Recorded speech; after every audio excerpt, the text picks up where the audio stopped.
Alright, so I've got this video, and I'm going to tell you guys how I stumbled upon it real quick. Xbox Live is very good at taking current events and then using them as a catalyst to sell you things. So they've got a tab that says, get ready for the big game, and in that tab they're basically trying to sell you movies through Zune or let you watch them through Netflix, like Any Given Sunday, Jerry Maguire, your traditional football movies.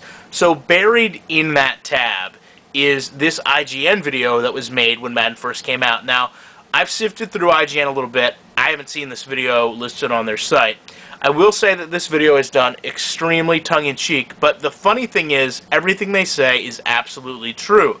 Now, just so you guys know, I'm not, editing this, in a way that makes it look like it just proves my point. The first minute of this is essentially talking about winning a virtual Vince Lombardi trophy and the right stick replacing all the defensive power moves.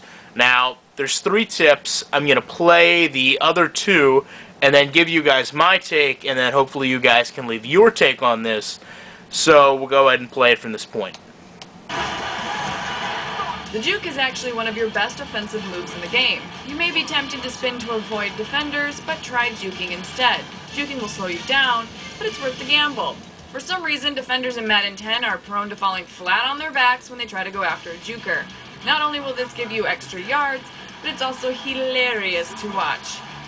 Alright, so there's the first tip. Instead of using the spin, use the juke. And again, that's going to go back to what I've preached for the past 8 months, that Madden doesn't have enough animations to even market itself as an arcade game, much less a simulation. Everybody knows that the juke animations are just wild on the defensive side of the ball. You have guys sliding, you've got guys doing weird over-pursuit things, you've got guys falling down. They blatantly come out and tell you right there, while showing you examples of motion shifting and morphing, that using the spin is rather ridiculous because, as they showed you, you spin right back into defenders and get tackled. So here's the next tip. Tackling has also been tweaked in Madden 10. Now you can get in dog piles of 9 guys trying to squash your spirit. If you ever find yourself in such a crushing situation, keep clicking the right stick up. This will actually push the defenders upwards and allow you to continue on. Just be glad it's a video game. Most people would never be able to stand again after being manhandled like that. And he finds the open field. Finally. So anyway, right there you saw basically what everybody's known for since the game came out.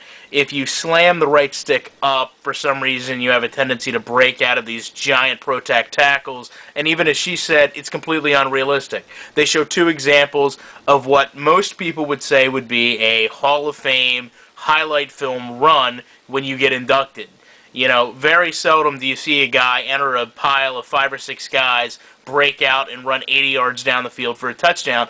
80 yards obviously is a little bit of an overstatement when you look at those examples, but I think we've all seen that happen. So, again, they're making fun of the game, even with their features, about how unrealistic it can be, but IGN was one of the huge supporters of Madden, yet in this video, when they're kind of being ha-ha funny, tongue-in-cheek, it's fine to sit there and bash Madden. So the final tip, I know I said 2, this is the 3rd one, to me is the most funny, the most telling, so I'll go ahead and let it play out. The last tip has to do with the brand new 2-player co-op mode. Have one person be quarterback and the other be wide receiver. Now here's the trick that may go against all of your Madden know-how. You don't necessarily have to follow the play you pick. Yep, it's far more effective for the receiver to create their own route and find an opening. Don't feel too bad about utilizing this trick. Being able to adapt to the opposing team's defense is all part of the game. Okay, so the reason that's so effective is because the game is programmed defensive backs to mirror offensive routes. Now, offensive routes are already designed by the game. When you take a player and you manually control his route, the defender does not know what to do, and he kind of loosely mirrors you, but because your input comes before the computer, he has to mirror you after you make your cut, which is exactly what should happen in real gameplay anyway. But once you do, as she says there, it's extremely effective because the game doesn't know what to do anymore. It can't make the defensive back cut your route before your wide receiver does. So it gets confused, it's doing things it's not supposed to, and basically you can turn every play into a completion.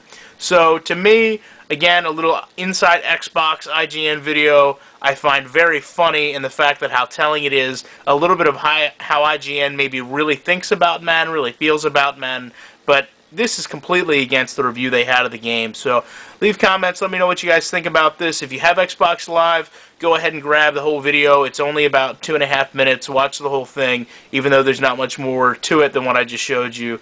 And hopefully you guys get a kick out of it too.